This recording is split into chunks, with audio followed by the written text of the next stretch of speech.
Vous écoutez Europe 1 en ce 14 juillet, il est 11h30. C'est l'heure du journal de la santé avec Anne Cazobon. Et au sommaire, les naissances de garçons seraient plus compliquées que celles des filles. Plus les kilos s'accumulent, plus l'espérance de vie se réduit. Vivre face à la mer rendrait plus heureux, sans oublier le chiffre du jour. Et avant de développer ce titre, on commence par le feu vert de l'Agence du médicament pour que la société Carmat effectue de nouveaux essais sur le cœur artificiel. Oui, ce cœur artificiel a été implanté sur 4 patients entre 2013 et 2015. Tous sont décédés, mais l'objectif d'une survie de 30 jours après l'opération a été atteint pour la plupart d'entre eux. Une nouvelle phase d'expérimentation va donc pouvoir commencer et plus de malades seront concernés. Mélanie Gomez pour Europe 1. Il faut savoir qu'en matière de greffe de moelle osseuse, il y a en fait 2 types de rejets. Le premier, c'est lorsque l'organisme du receveur se défend et rejette tout simplement le greffon. Et puis il arrive aussi que le greffon lui-même, plus précisément les cellules immunitaires qu'il contient, se mettent à attaquer les cellules saines du malade. Une forme de rejet extrêmement grave qui peut conduire au décès du patient. Et c'est justement contre cette complication que ces chercheurs viennent de trouver une parade. Le médicament qu'ils viennent de développer agit comme une sorte d'interrupteur.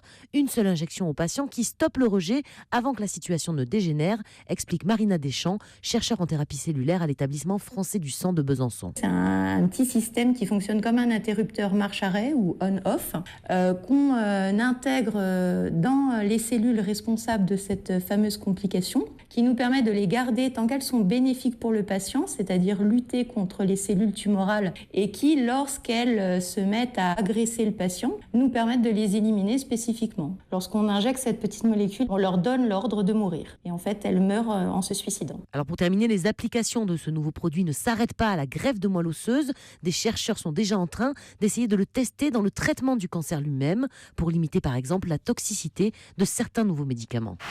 Voilà, Mélanie Gomez pour Europe 1. Quand les kilos s'accumulent, l'espérance de vie se réduit. Oui, on s'en doutait, mais c'est maintenant vérifié, confirmé et publié aujourd'hui dans la revue scientifique The Lancet. Les chiffres parlent pour eux. Les personnes en surpoids perdraient 1 an d'espérance de vie. Celles modérément obèses, 3 ans. Quant aux personnes atteintes d'obésité sévère, elles perdraient environ jusqu'à 10 ans d'espérance de vie. Les risques de maladies coronaires, d'accidents vasculaires cérébraux, de maladies respiratoires et de cancer sont tous augmentés en cas de surpoids. Le faire, c'est bien, mais en parler, c'est mieux. En Iran, le vice-ministre de la Santé monte au créneau. Selon lui, le fait de ne pas pouvoir parler ouvertement de sexe dans ce pays contribuerait à l'augmentation de cas de sida liés à des relations sexuelles non protégées. Il faut dire que les statistiques sont alarmantes. En Iran, la transmission du VIH par voie sexuelle a doublé en 10 ans. Si les préservatifs sont en vente libre dans les pharmacies et les supermarchés, il est mal vu de s'en procurer devant autrui, car les relations sexuelles en dehors du mariage sont illégales. C'est souvent ce que je dis, en parler, c'est déjà agir.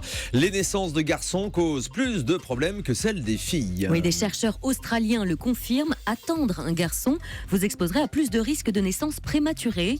L'étude révèle également que les futures mamans qui attendent un garçon sont plus susceptibles de souffrir de diabète gestationnel ou encore de pré-éclampsie. Vous savez, c'est de l'hypertension artérielle chez la femme enceinte. Eh bien non, je ne le savais pas, mais je l'apprends ce matin. Vivre en bord de mer rendrait plus heureux. Oui, on le sait, l'environnement dans lequel on vit a un impact sur le moral, sur la santé mentale, mais c'est surtout ce que l'on voit depuis sa fenêtre qui jouerait un rôle essentiel. Les chercheurs de l'État du Michigan aux États-Unis ont mis au jour que la vue sur une étendue de bleu, en l'occurrence celle de la mer, ferait baisser de manière significative les troubles psychologiques. Face à la mer, j'aurais dû grandir face contre terre, j'aurais pu mourir. C'était Calogero, ça. Face à la mer, beaucoup mieux donc que face au périph', oui, face au parking, face à la déchetterie, face au mur bien sûr, mais aussi plus bénéfique que face à la forêt. Oui, selon cette étude, toujours les espaces verts ne sont pas aussi apaisants que la mer. Effectivement, mais ici dans ce studio, on est face à rien en fait. On est enfermé, on voit même pas la lumière du jour. Je ne peux même pas vous dire quel temps il fait aujourd'hui. Venez nous chercher. On termine avec le chiffre du jour. 70% des Français estiment avoir du mal à trouver la pharmacie de garde la plus proche de chez eux.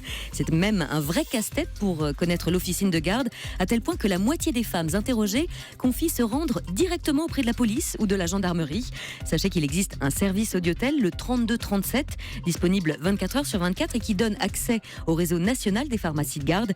Il existe également des applications pour smartphone que vous pouvez télécharger comme Pharmao. Merci beaucoup, c'était le journal de la santé d'Anne Cazobon.